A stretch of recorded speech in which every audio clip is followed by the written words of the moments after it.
Hey everybody, this is Jimmy from The Unusual Mind, and I'm still watching bad movies so you don't have to. On this episode of Behind the B Movie, we take the road less traveled as we take a look at one of the strangest of the early slasher movies, Tourist Trap. So make sure to bring your favorite mask, because we are going to have a party.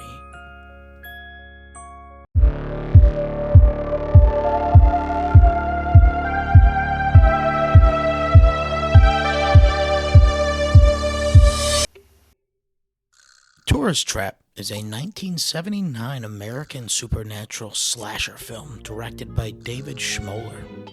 Even though it was released in the 70s, it would go on to add to what would establish the traditional 80s slasher film motifs. David Schmoller began his career as a young playwright and was mentored in film by the legendary director Luis Buñuel. Schmoller completed a master's program in radio, TV, and film at the University of Texas at Austin. His film thesis, The Spider Will Kill You, in 1976, was funded by a grant from the Directors Guild of America, receiving an Academy Award student film nomination, losing in the finals to Robert Zemeckis' student film, A Field of Honor, in 1973. Tourist Trap was Schmoller's first feature, but he would go on to direct other horror films, including Crawl Space in 1986, the cult classic Puppet Master in 1989, and Little Monsters in 2012. Schmoller wrote the screenplay with Larry Carroll to further flesh out ideas from his short film. Carroll pitched the film to producers Samuel Z. Arkoff and Bruce Cohen Curtis, but were unable to secure a production agreement. So the pair turned to producer Charles Band. Band would go on to produce many of the classic B movies, including Ghoulies, Troll, Terrorvision, From Beyond, and so many, many more. Band initially wanted John Carpenter to direct, but Carroll was unsatisfied with the financial arrangement, and to save money on costs, they had Schmoller direct instead. The original screenplay did not feature the telekinetic powers used by the killer. The idea was proposed by Band, who insisted it be implemented into the script. The production did not appoint a casting director for the film. Instead, they relied on independent talent agents to help cast the roles. The script originally called for nudity, but Schmoller said he was too bashful and embarrassed to bring it up with Tanya Roberts or any other actresses during casting. So when they got to the lake scene, he finally found the courage to ask them if they'd be willing, and the collective answer was obviously no. The film starred Chuck Connors, Jocelyn Jones, Joan Van Ness, and Tanya Roberts. Jocelyn Jones was just starting out in her acting career, having been cast previously in The Great Dynamite Chase and The Enforcer. She would not go on to have a very active acting career, but she has appeared in bit roles and castings over the years, most recently in The Second Son in 2018. Joan Van Ness would go on to appear in many other TV shows and movies, including MASH and The Amazing Stories, and genre pictures like The Hitcher and Alligator 2. Tanya Roberts would have a long career appearing in Charlie's Angels, Hotline, and movies such as The Beastmaster and Sheena.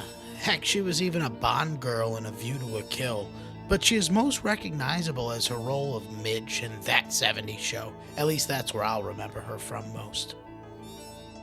According to director Schmoller, $50,000 of the film's budget was dedicated to the salary for the lead actor, Chuck Connors. Connors was an established actor gaining notoriety in the Western genre, having appeared in The Rifleman, Big Country, Gunsmoke, A Cowboy in Africa, and Branded. He had also appeared in movies for kids such as Old Yeller and Flipper. But as the 70s passed by, the Westerns fell from popularity and Connors fell from notoriety. He knew he had to reinvent himself, so he appeared in other genres such as the sci-fi film Logan's Run in 1973. But Connors wanted to end his career as a horror icon. According to the director on the film's commentary, Connors envisioned the twilight of his career being like Boris Karloff, and Tourist Trap would be his first attempt at this. The story is simple enough. The film follows a group of young people who become stranded out in the middle of nowhere. They stumble upon a roadside museum dedicated to the Old West, curated by the eccentric Mr. Sawson. He offers the travelers a place to stay for the night as he repairs their car, but unbeknownst to them, Mr. Sawson has a mass psychotic brother named Davy, who he keeps hidden away in the house behind the museum. One by one, the deranged brother murders the travelers as he adds them to his collection of sideshow mannequins covering their faces with plaster. Connors plays Mr. Sawson, a tragic figure. Having lost his wife, he is left alone with only his memories and faded dreams of what could have been. Connors plays the role well, transforming from a sympathetic and relatable oddball character to a twisted psychopath over the course of the film. He brings a genuineness to the role that uplifts the film above its hokey premise, treating the material with respect and giving it a sense of weight that a slasher film traditionally doesn't have. Though the masked killer alter ego was called Davy, the production crew since dubbed him Plasterface. It was Connors' idea to distinguish between Slauson and Plasterface by having Slauson walk with a limp. Little touches like that show just how involved Connors was with developing the little subtleties of the character. Jocelyn Jones was a classically trained actress and took her role very seriously as well, whereas Chuck Connors was self-taught. During filming, Connors would often ask Schmoller why Jones would have to go through those various exercises and breathing routines before filming scenes. Tourist Trap was filmed in 24 days in Los Angeles County, California, with additional interiors being shot at Rampart Sound Studios in Los Angeles. A portion of the interior scenes were shot at the abandoned house located at 5255 Hollywood Boulevard, which was scheduled for demolition. Schmoller made arrangements with the contractor to postpone the demolition of the building for 5 days, during which time the crew shot footage. By using the abandoned location, the production saved an estimated $30,000 in set construction and soundstage fees. Production designer Robert Burns, who had worked on Tobe Hooper's The Texas Chainsaw Massacre in 1974 and Wes Craven's The Hills Have Eyes in 1977, handled the art direction and the majority of the special effects on Tourist Trap, including the mannequins and their physical manipulations. The film is often compared to the Texas Chainsaw Massacre due to the intense atmosphere involving a desolate area where a mysterious family lives and where main characters are running from maniacal killers wielding weapons. To accomplish the poltergeist-like effects in the film's opening sequence, the set was constructed at a rotated 90 degrees. This allowed items to be hurled by the crew from the cabinet, which was in fact anchored to the ceiling and the floor. This appeared on camera as a wall. Other special effects were accomplished with the use of wires. The creepy laughter, which is prominent in the opening sequence, was created for the laughing hyena at the zoo in Lady and the Tramp in 1955, and was used in Disney's It's a Small World attraction as well. Tanya Roberts insisted on running through the woods barefoot in one of the scenes. She thought it would help her better project a sense of pain and fear. The result was that her feet were bloodied. For the death sequence of Tanya Roberts' character, a block of wood was taped behind Roberts' hair. A knife attached to a wire was hurled at the back of her head, which stuck into the wooden block.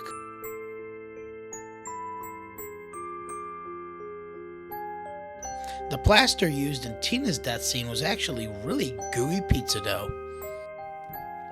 Schmoller recalled the filming process as being a learning experience, as it was his first time as a director. He stated in a 2014 interview that he learned a significant amount of how to work with actors from actress Jones. The soundtrack for the film was orchestrated by Italian composer Pino Donaggio. Pino was gaining notoriety after scoring the 1976 film Carrie, and he was in town working on Joe Dante's Piranha at the same time that they were filming Tourist Trap. Schmoller met Italian composer Pino Donaggio on the set of Piranha, where he was hired by Joe Dante to be an interpreter for Donaggio, who didn't speak any English. After that film, he asked Donaggio to score Tourist Trap. Charles was fluent in Italian, having spent much of his childhood in Italy, so he and Pino hit it off immediately. It was Band who raised the $50,000 to pay Donaggio's fee, which ended up being 1/6 of the film's budget. The entire score for the film was recorded in Rome. The two would have subsequent collaborations, including Crawl Space in 1986. The music for the film is at times lighthearted and at other times truly haunting. The love theme in particular is an eerie tune that burrows its way into your mind.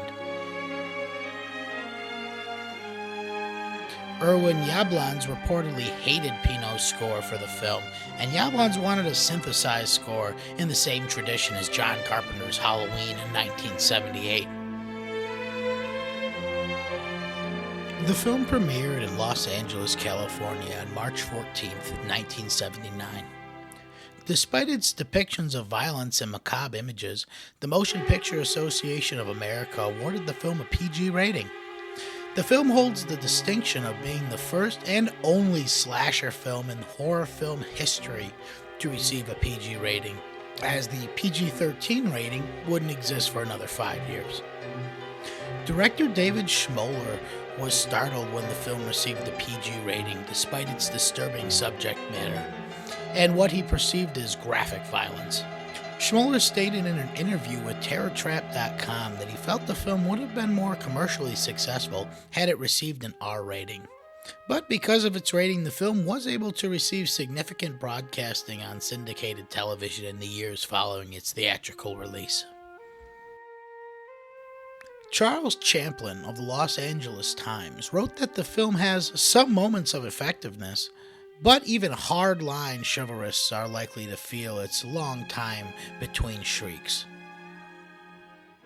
Author Stephen King, in his book Dense Macabre in 1981, praised the film as an obscure classic, noting that the film wields an eerie, spooky power as wax figures begin to move and come to life in a ruined, out-of-the-way tourist resort, referring to it as one of those rare gems that are the horror fans' reward for sifting through endlessly crude B pictures.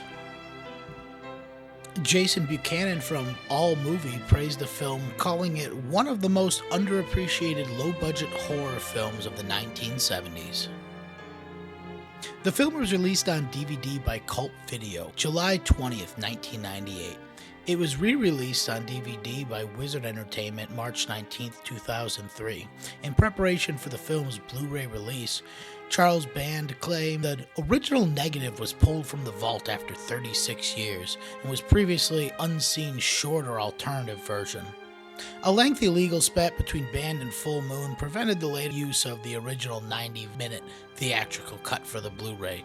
Only for the German and Japanese Blu-ray discs are unedited. The disc only contains the 85-minute edited cut.